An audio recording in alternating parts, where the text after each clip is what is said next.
¡Gózate!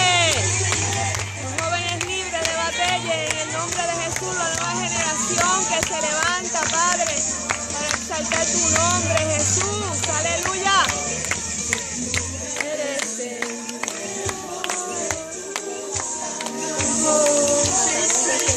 Hey.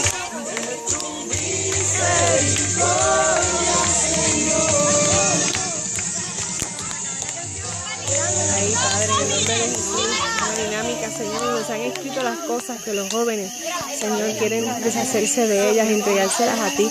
Esto es algo, Señor, que lo hacemos por fe, simplemente para que ellos vean que la fe es así. Creemos, Señor, que algo se hace y en tu nombre, Padre, lo veremos. Entregarle estas peticiones al Señor. Amén, sabemos para que ¿verdad? Los que aman a Dios, todas las cosas obran para bien y se hará siempre su voluntad. Amén. Vamos a orar por ella, confiando que el Señor va a trabajar en cada uno de ellas. Ahí hay atraveso para el Señor. Amén. Y nos va a recibir en el nombre de Dios. Papito chulo, te amamos. Amén. Gloria a Dios.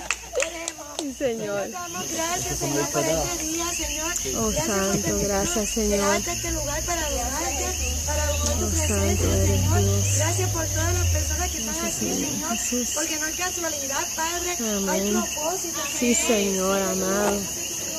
Oh, tú rompes cadenas, Padre. Libertas, Padre de la gloria. Haces nuevas todas las cosas, Señor.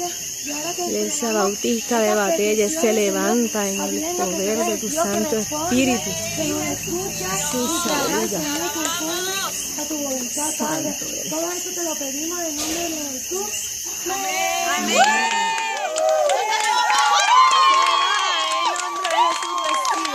Por fe, Señor, aleluya. Gloria a Dios, Santo. Gracias, Señor. Gracias, Jesús. Se fueron.